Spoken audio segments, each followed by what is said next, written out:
I'm Darby. Today I'm showing you how to make a holiday gift for your friends without spending much money. Basically, you probably already have all these ingredients in your kitchen, if you have a kitchen. If not, sorry.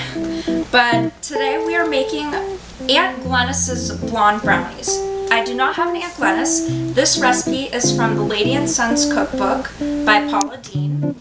And surprisingly, if you all know who Paula Deen is, it is only made with 1 stick of butter, as opposed to like 5. Anyway, the first ingredient is 2 cups of self-rising flour. I didn't have self-rising flour, and you can make self-rising flour by taking a cup of all-purpose flour, 1½ teaspoons of baking powder, and ½ teaspoon of salt, and you mix it together and you have self-rising flour.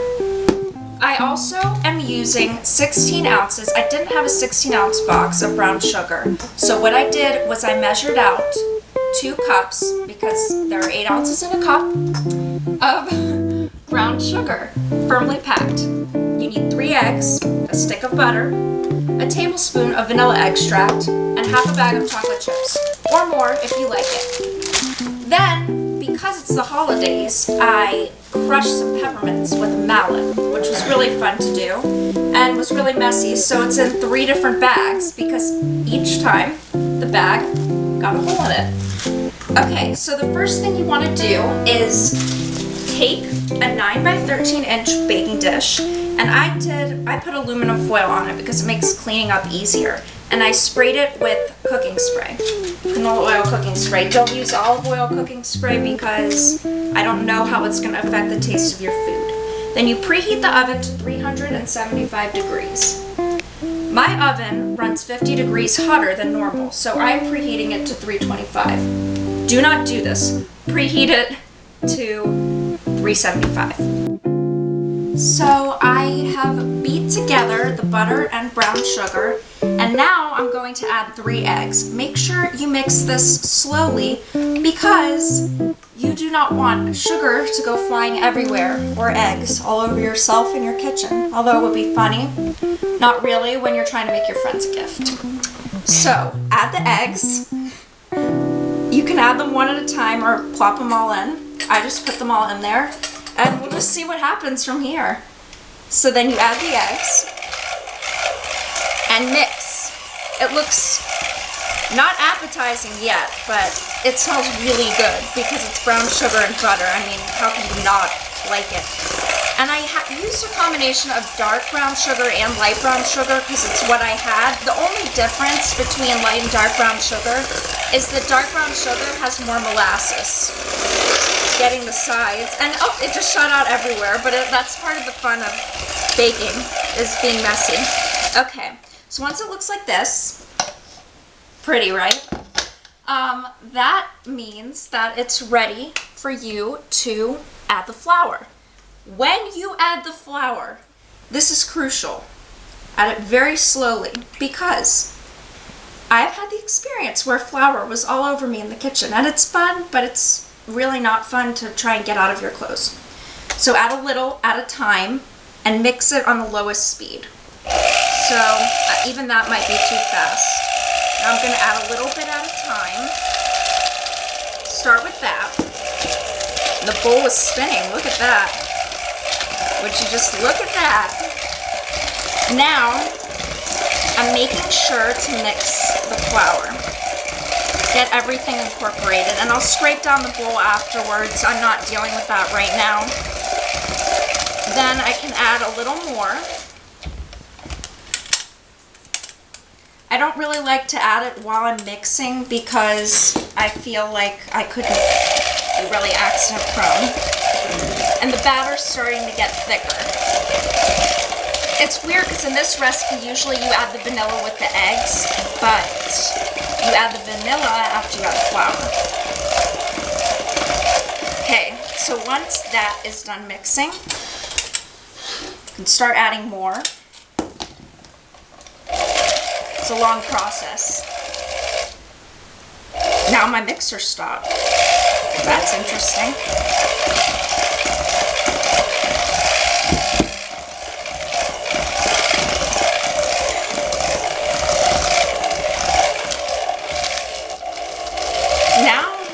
gonna have to go at a higher speed. It's now getting harder and harder to mix. I'm gonna mix the last batch of flour, and when we come back, I'll add the vanilla and chocolate chips. Hi, we're back. I'm adding a tablespoon of vanilla extract. Seems like a lot, but it's really good. And that's what the recipe calls for, so that's what I'm doing. Then you mix that. This is the last time I have to use the mixer. And by now the dough should be really thick. It's like cookie dough, but don't be alarmed because Blondies are cookies. They're more cookies than brownies. I don't really know why they're called blonde brownies because they're more like a bar cookie. Okay, and once that's mixed, which it is mixed pretty well now, you call in your helper. Ryan. Yes. Ryan is going to help. Ryan's my brother. He's going to help me pour the chocolate chips in there. Will you open this bag, please, and pour half the bag in there? But let me wash my hands first because we practice safe kitchen techniques here.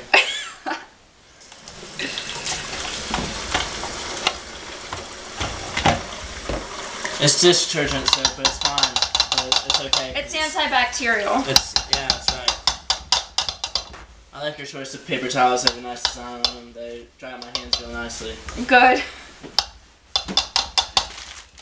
Okay, now that that's done,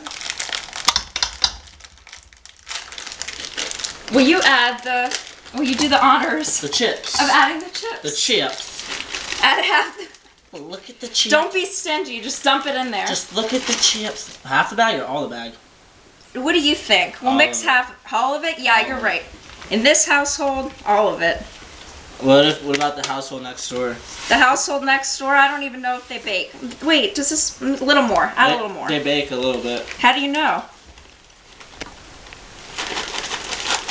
Okay, that's good. That's good. It's not all the chips. Okay, fine. I like chips. Okay, no, that's too many. Oh well, these are going to be really chocolatey. That's what but that's like. Kind of the point, Yeah, because they're chocolate peppermint holiday blondies. Okay. Kind of like the bowl after when we're done. Duh. Okay. So Sweet. Anyway, you can hear the enthusiasm in his voice. I'm excited a lot. It's finals week. I know. It is finals week. Now, if you want, would you like to pour this into the pan, and then we will put it in the oven, and I will garnish the top with peppermint. Oh, no thanks. You can do it. Oh, okay. So, pour it into a prepared pan.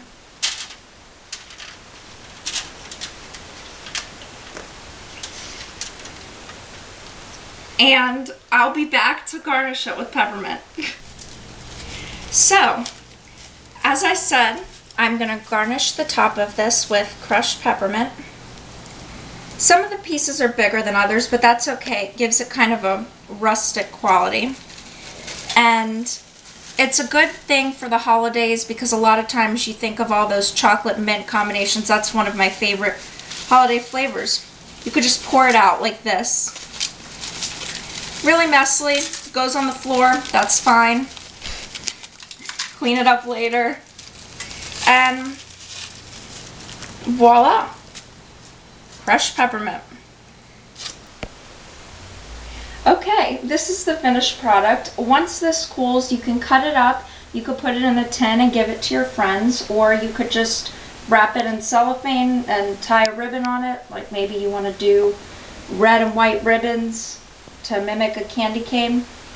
Now, I put the peppermint on top and it melted, but it still looks pretty good, even though my oven runs pretty much 75 degrees hotter than normal and needs to be recalibrated. But I hope this gave you a good idea, and I hope everyone has a happy holidays.